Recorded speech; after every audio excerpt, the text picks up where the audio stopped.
नमस्कार दोस्तों। रोजगार से रिलेटेड हालांकि हम उम्मीद कर रहे थे कि बहुत सारी चीजों की घोषणा शायद अब नई सरकार बनने के बाद होगी और कई नई भर्तियां या एक बड़ा नंबर सुनने को मिलेगा कि इतनी संख्या में सरकारी नौकरियों की भर्ती होने वाली है, लेकिन केवल दो प्रकार के पदों की बात हुई है।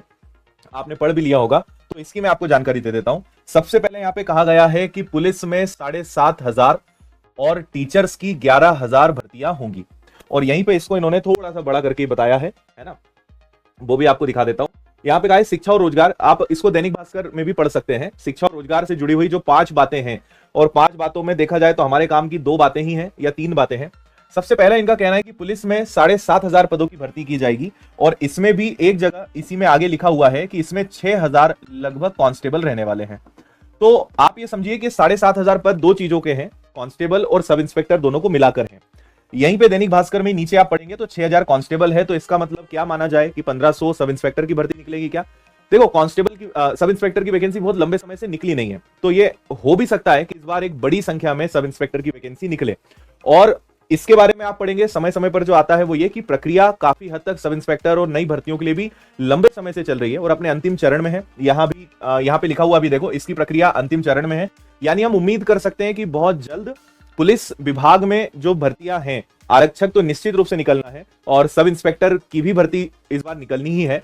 कब आएगी ये कहना हर बार की तरह बहुत मुश्किल है, पर ये मैं आपको बता सकता हूं कि एसआई की वैकेंसी आपको जल्द ही देखने को मिलेगी। और टोटल 7,500 पद रहने वाले हैं कांस्टेबल एसआई को मिलाकर। कितने पद होंगे ये बताना भी मुश्किल है। दूसरी बात शिक्षक भर्ती को लेकर भी है कि इसमें भी अच्छी खासी संख्या में आपको भर्तियां देखने को मिलेगी। यहां पे इन्होंने बताया है कि लगभग 11,000 पद रहेंगे। अब यहां पर यह भी इन्होंने नहीं मेंशन करा है कि प्राथमिक शिक्षक है, माध्यमिक शिक्षक है, यानी वर्ग 1 है, वर्ग 2 है, वर्ग 3 है। तो वर्ग 1 वर्ग 2 में तो हमने देखा, वर्ग 2 की भी भर्तियां अभी होनी बची हैं, वर्ग 3 तो बहुत समय से नहीं निकला है। तो हो सकता है कि 11,000 पद उसके बारे में हो, लेकिन पदों की संख्या जितनी खाली है और जितनी संख्या में बच्चे इंतजार कर रहे हैं उस हिसाब से बहुत कम है। इसके अलावा सिर्फ एक पॉइंट है कि हम जो भर्ती प्रक्रिया में फीस लगती है उसको कम करेंगे और इसके लिए भी नई नीति बनेगी। तो अगर शिक्षा और रोजगार से संबंधित, सरकारी नौकरी से संबंधित बात की जाए तो मात्र 3 पॉइंट यहां पर है। इसके अलावा नए आईटीआई कुछ खोलने वाले हैं, नए सरकारी मेडिकल कॉलेज शुरू किए जाएंगे, बस यही पॉइंट है। तो पूरे बजट में आप देखोगे, सारी चीजों को ध्यान से पढ़ोगे तो बस ये शिक्षा और रोजगार से जुड़े 5 पॉइंट ही आपको मिलने वाले हैं। तो हम या मैं पर्टिकुलर ये एक्सपेक्ट कर रहा था, सारे विद्यार्थी भी एक्सपेक्ट कर रहे होंगे निश्चित रूप से, कि इस बार शायद अब भर्तियों की संख्या ज्यादा निकले, अलग अलग प्रकार के पद निकले, महिला बाल विकास और महिला सुपरवाइजर वाले जो पद थे उसके बारे में कुछ पता चले। लेकिन अभी यहां पे ऐसा कहा नहीं गया है। पर हाँ, अभी हम ये मान सकते हैं कि प्रक्रिया अब शुरू होने वाली है, पद और आने वाले हैं, और पुलिस विभाग में तो निश्चित रूप से भर्ती होनी ही है।